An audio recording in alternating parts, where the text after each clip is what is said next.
What's good, everyone? Long time no see. I haven't posted any videos for a long period of time. We are on the second week of 2026, and I'm not gonna lie, it's not going well at all. I've been taking way too many losses. Um, following my strategy, and I just want to tell y'all something, right? No matter what strategy you're using, just bear in mind that at a certain point you are gonna encounter losses, and the difference between you as a profitable trader and me who's not profitable yet is how you're gonna react to it. Okay, if you are you gonna get caught up by FOMO? Are you gonna chase the next trade? Are you gonna wait for more confirmation next time? Are you gonna be more patient? That's the difference between profitable traders and unprofitable traders. Just like me. Okay, I blame myself. Okay, so you have to understand something. No matter how hard the market is, your role as a trader is to be able to adapt to the situations in the markets. Okay, when you are in front of the charts, you should be able to have take a decision based on your knowledge, the market, and not respond but react. What I mean by reacting is wait for the market to show you what it wants to do, and then take your trade based on that. If you see the market going up, you wait for the market to have give you any confirmations, and then take the trade. So let's go through my losses, and you guys are gonna understand the reason why I took the trades, why I took the losses, and how I could have avoided them following my strategy. Okay. So first of all, we have GBP went on the daily time frame, which was bearish. We were on this area of interest with one rejection, two, even three, if you want to count it, four rejections. Okay. Went on the 4 hour. On the 4 hour, we were bearish, and then kept it simple. Went on the 30-minute time frame, saw a bearish engulfing, uh, and also a break of structure, and then I took the loss. And then I entered. Price went in my favor, 4-1 maybe, and then came up, weak me off, got back down, and then got back up. Okay, how could I have avoided this trade, this loss? First of all, what I want you guys to do is no matter how technical you are, how much you know the patterns that repeat themselves in the market, you have to pay attention to the fundamentals, okay? So look at this. On the, let me say, on Thursday, we had GDP news concerning the pound. What trade was I taking? GBP AUD. When did I take it? On Tuesday. Okay. The reason why I shouldn't have took the trade is because we have GBP GDP monthly, which was going to be released higher than the previous. Okay, the consensus was zero point 0.1, and it is supposed to be released tomorrow. And what I should have done if I wanted to short GBP AUD is wait for today, Thursday, not Tuesday or Wednesday, because the market is already present and expecting the pound to rise. If we have lower than expected GDP, then that would be really interesting to take shorts. So, first key point, patience. Okay, second trade I've took is NZD CAD longs.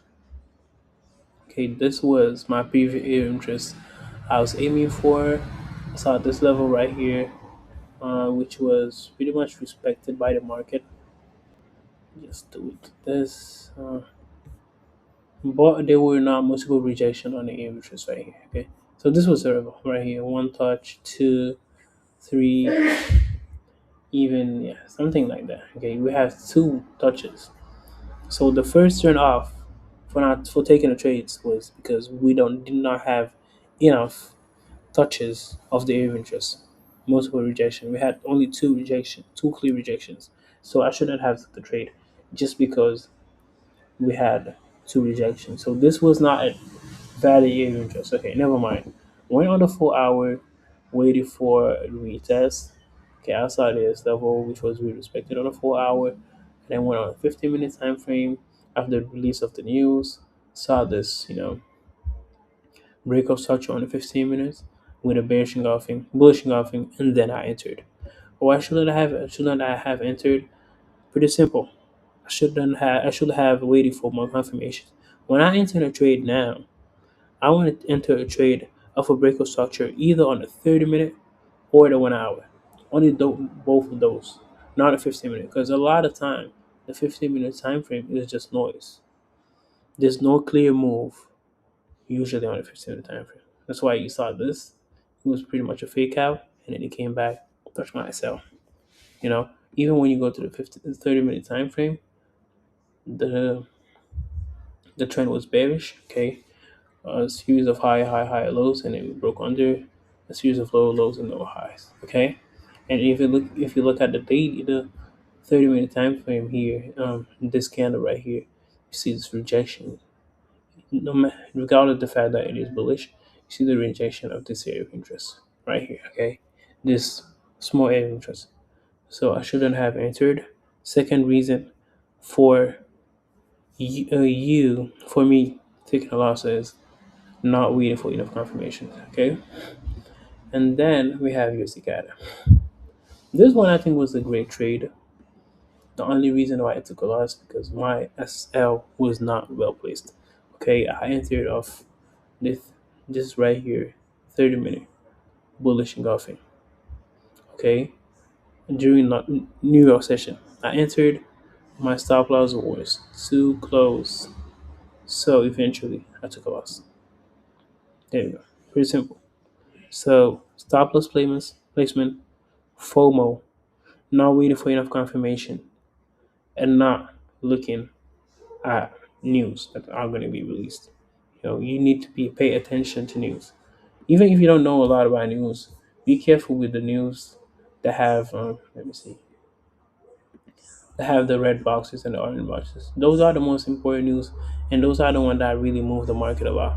For example, I did not take trades of the dollar on Tuesday, but only on Wednesday. The reason is quite simple because we have CPI inflation data, which was going to be released, and I expected a big move of the dollar. On Wednesday, I was really doubting if should take a trade. The reason was because we have inflation data and also the decision of the Senate of either they are going to keep the tariffs or reject them. And unfortunately, we did not have any news related there. So, first of all, those are the reason I took the losses, and for you to be aware of it, USD CAD longs are still valid. AUD CAD longs, uh, yeah, valid, but the 4 hour still bullish. The 1 hour also shifted. If you have a bullish engulfing, I'll be interested in ZD CAD. Not interested at all because I don't like this move. This thing right here. This is not a clear move. Like I said, I'm reacting to the market. I'm not responding. Okay, GBP AUD. I'll be waiting for GDP of the United Kingdom to be released. If it comes lower than expected, I'll be looking for sales. If not, I'm not interested. GBP CAD. I want to break a retest under your interest, and that's it. Hopefully, y'all have learned a lot from it, and I hope you guys have a great trading week. And if you guys have any questions, feel free to ask me any questions in my social media accounts. I will answer y'all. Thank you.